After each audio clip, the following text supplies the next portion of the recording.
Welcome to my channel. Subscribe, listen and enjoy my stories every day. The sun perched high in a cloudless sky, its light glancing off the vibrant greens and golds of our sprawling farmland. It was a scorching summer day, the kind that made the horizon shimmer with heat. I wiped the sweat from my brow, pausing to appreciate the rhythmic chug of the tractor in the distance. Working this land alongside my wife, Elsie, had always been a shared dream, one we nurtured with love and relentless hard work. Today, like every other day, we had agreed to meet by the old oak at noon for lunch. Elsie usually brought sandwiches, her homemade lemonade, and that contagious laughter of hers that echoed across the fields. But the oak's shadow crept longer, and there was no sign of her. Unease knotted in my stomach. I knew the rhythm of our life like the back of my hand, and Elsie never missed lunch without a word. I checked my watch again, 12:15. Deciding not to wait any longer, I trudged towards the barn, calling out her name.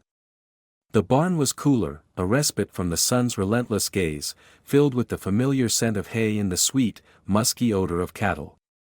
Elsie. My voice bounced off the high rafters. No response. A nagging instinct pushed me towards the hayloft. As I climbed the wooden ladder, the hay prickled against my skin through my shirt. Reaching the top, I froze, the world tilted on its axis. There, in the dim light filtering through the slats, was Elsie, her blouse undone, with Tom, our young farmhand, both flushed and half-naked. They scrambled to cover themselves, shock painted on their faces as clearly as guilt. Elsie. My voice cracked, the single word a complete sentence filled with disbelief and hurt. Jack, Elsie stammered, hastily buttoning her blouse, her eyes wide and fearful. Tom, red-faced and awkward, couldn't meet my gaze. I felt a cold fury settling in my veins, replacing the warm love that had resided there just moments before. How long? I managed to ask, my voice steady despite the chaos storming inside me. It's not what it looks, Elsie began, but the lie died on her lips under my hard stare. Jack, I'm sorry, Tom mumbled, his voice barely above a whisper as he sidestepped, looking for an escape. Out, I said tersely to Tom, who didn't need to be told twice. He shuffled past me, his head hung low, the ladder creaking under his hurried weight. Once we were alone, the silence was suffocating. Elsie's face crumpled, the tears starting to flow. Jack, please, let me explain. Save it, I cut her off, the words like shards of glass in my mouth. I turned away, unable to digest the scene, the betrayal. As I descended the ladder, my mind raced. This farm, our dream, everything was tainted now. The pain of betrayal gnawed at me, fueling a dark resolve. Elsie had shattered more than just our marriage vows today, she had sparked something in me, a cold, calculating desire for retribution. I needed a plan, a way to reclaim my life and dignity. As I walked back to the fields, the seeds of revenge began to take root in my heart, each step forward plotting the course of her undoing. From this moment on, I vowed to extricate her from my life, to make her feel a fraction of the pain I felt now. This was just the beginning. Afternoon drags into evening as I stalk through the farm with a tempest brewing in my chest. The fields, once a tapestry of shared toils and dreams, now seem a vast expanse of betrayal. Each stalk of corn whispers Elsie's deception with the wind. I can't face her tonight, not yet. Instead, I find solace in the old shed where tools hang like silent witnesses to my turmoil. As I enter, the scent of oil and earth greets me, a comforting familiarity in the chaos of my emotions. Jack. You in here? The voice startles me out of my reverie. It's Mark, my neighbor, his head peeking through the door, concern etching his rugged features. Yeah, Mark, just fixing some things, I reply, not quite meeting his eyes as I fumble with a wrench. Mark steps inside, the wooden floor creaking under his weight. Saw your tractor out in the field. Thought you might want some help. His gaze sharpens, reading the unspoken in my tight jaw and clenched fists. Something's wrong. You want to talk about it? I shake my head, a part of me wanting to spill everything, but another part holding back. Not much to talk about. Mark doesn't push further. Instead, he grabs another wrench and starts tinkering with an old mower, a silent solidarity in his actions.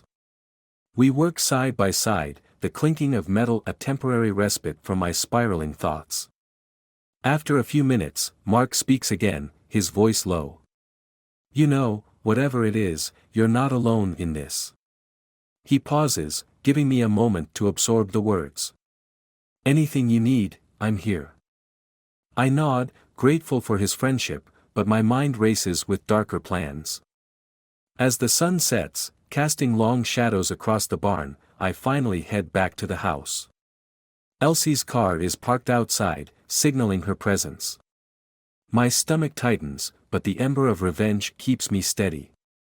Inside, the house feels too small, the air thick with unsaid words. Elsie's in the kitchen, her back to me as she chops vegetables. Her posture is tense, expectant.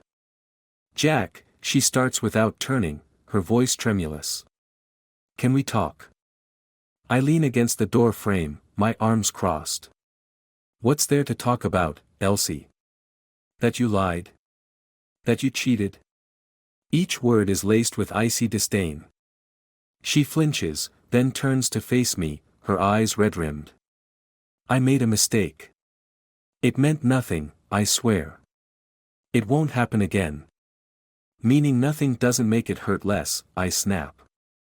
The room closes in, every memory of us tainted by her betrayal. I can't even look at you right now. Elsie steps forward, a plea in her eyes. Please, let's try to fix this. There's nothing left to fix. I cut her off, the finality in my voice echoing off the walls. Her shoulders slump, defeated. I turn to leave, her soft sobbing a bitter soundtrack to my departure. That night, as I lie awake in the guest room, the plans for my revenge crystallize. I'll need more than just Mark's support, I'll need allies, proof, and a perfect moment. Elsie's fall will be public and devastating. I vow to ensure she loses everything as I have lost my heart and trust. Tomorrow, I decide, I'll start by talking to Tom.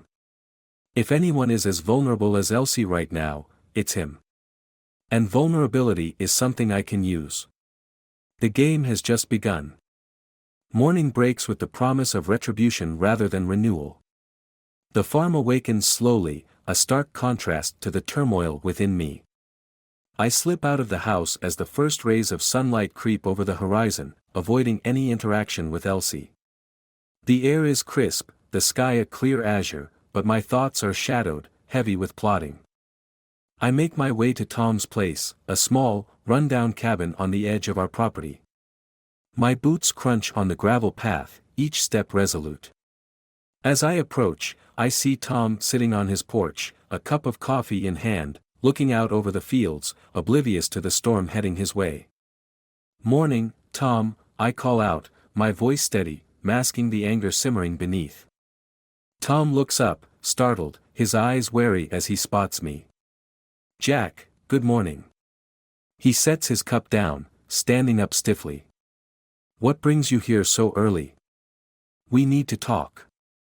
My tone allows no room for argument. I step onto the porch, and he nods, gesturing for me to take a seat. We sit in silence for a moment, the tension palpable. I'm sorry, Jack. About everything, Tom starts, his voice low, laden with regret. I never meant for any of this to happen.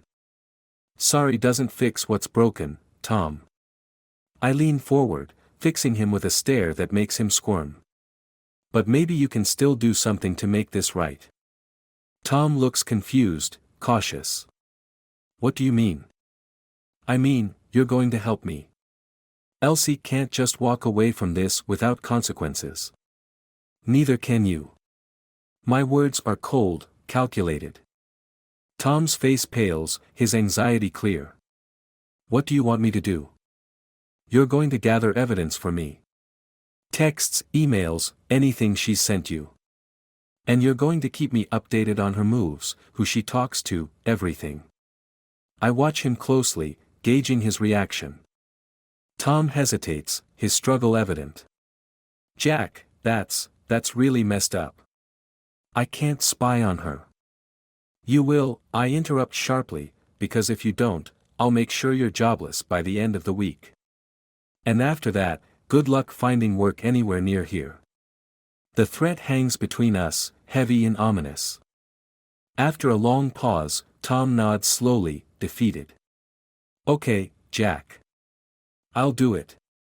Satisfied, I stand, looking down at him. Good. Start today. And remember, Tom, I'm watching. I turn and walk away, leaving him staring after me, the weight of his situation settling around him like a cloak. As I walk back towards the farm, my mind races with the possibilities now unfolding. This is just the beginning of my plan, the first thread pulled in the unraveling of Elsie's life. But there's more to be done, more allies to secure, more moves to make. Back at the farm, I spot Mark by the barn and head over. Got a minute? I ask as I approach. Mark looks up from where he's fixing a fence, wiping sweat from his brow. Sure thing, Jack. What's up? I need a favor, something important. Can I count on you? I ask, knowing his loyalty but testing it all the same. You know you can. What do you need? Mark's response is immediate, his willingness to help clear. I explain briefly, leaving out the specifics of my conversation with Tom. Just need you to keep your eyes open, let me know if you see anything unusual.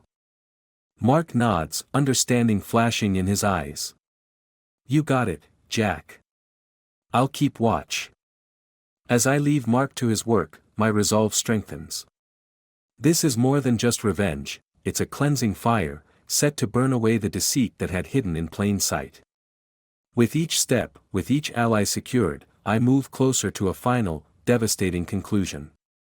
The endgame is clear, and I am relentless. The days that follow are a meticulous dance of shadows and whispers, a chess game played with human pieces. Each move is calculated, each decision heavy with the weight of impending fallout. I continue to see Tom skulking around, his unwillingness conquered by fear, his eyes haunted as he passes messages and information he's gathered. Mark keeps watch, his reports brief but significant, adding to the mounting evidence I need. Late one afternoon, as the sun dips low, casting long shadows across the farm, I finally decide it's time to draw the endgame near. I've gathered enough to destroy reputations, enough to sever ties permanently. I find Elsie in the garden, her hands buried in the earth, planting the late-season crops. It's symbolic, perhaps, her trying to grow new life where she's destroyed her old one. Elsie, I call out as I approach, my voice devoid of the warmth it once held. She looks up, surprise flitting across her features before settling into a mask of wary resignation. Jack. Her greeting is cautious, the name hanging between us like a blade. We need to talk. It's time, I say, motioning her to follow me. We walk in silence to the old oak where we once shared lunches filled with laughter and plans for the future. When we arrive, I turn to face her, the evidence in my hands. I know everything, Elsie. Not just what I saw in the hayloft, but all of it. The lies, the deceit. Elsie's face pales, her lips parting slightly as if to speak. But no words come, there's nothing she can say to undo the truth. I don't understand why, Elsie. Why him? Why betray everything we've built? I demand, though I know no answer will soothe the raw edges of my broken trust. Elsie swallows hard, her voice barely a whisper. I was lonely, Jack. You were always working, and Tom, he was there. It was stupid, a horrible mistake. I regret it every day. Regret doesn't change what happened. It doesn't rebuild trust, I snap, my words sharp as daggers. It's over, Elsie. I want you off this farm, out of my life. She looks at me then, really looks at me, tears brimming in her eyes. Jack, please. No, Elsie. It's too late for please. It's too late for us. I hand her the papers, a severance of our business ties, a signal that our personal ties are just as severed. Elsie takes the papers, her hand trembling. Where will I go? That's no longer my concern. You should have thought about that before, I say coldly, turning to leave. As I walk away, her sobs fill the air, a mournful echo of our fractured past. But then, a voice stops me. Not Elsie's, another, one I hadn't expected to hear. Jack, wait. It's Mark, running toward me, a sheaf of papers in his hand. You need to see this. It's about Tom. I stop, frowning, as Mark catches up, out of breath. What about him? These, Mark thrusts the papers at me. They're bank statements, receipts. Tom's been embezzling money from your farm. And Elsie, she was trying to gather proof against him. She wasn't just cheating, Jack. She was trying to protect you, in her way. The revelation hits like a physical blow. I stare at Mark, then at the papers, and a horrible understanding dawns. I had misread everything. Elsie. My voice is a hoarse shout as I spin, running back to where she stands frozen, her face streaked with tears. Elsie, But I'm too late. She looks at me, a mixture of pain and resignation hardening her features. I tried to tell you, Jack. I tried. You were trying to protect the farm. My question is a whisper, guilt threading through the disbelief. Yes, but you wouldn't listen. You only saw what you wanted to see, she says, her voice breaking. The realization of my mistake, of my misplaced revenge, settles heavy on my shoulders. Elsie, There's nothing left to say, Jack. I'll leave. It's clear you'll never trust me again, she interrupts, her decision final as she turns away, leaving me standing alone beneath the old oak, the weight of my erroneous vengeance a bitter pill swallowed too late.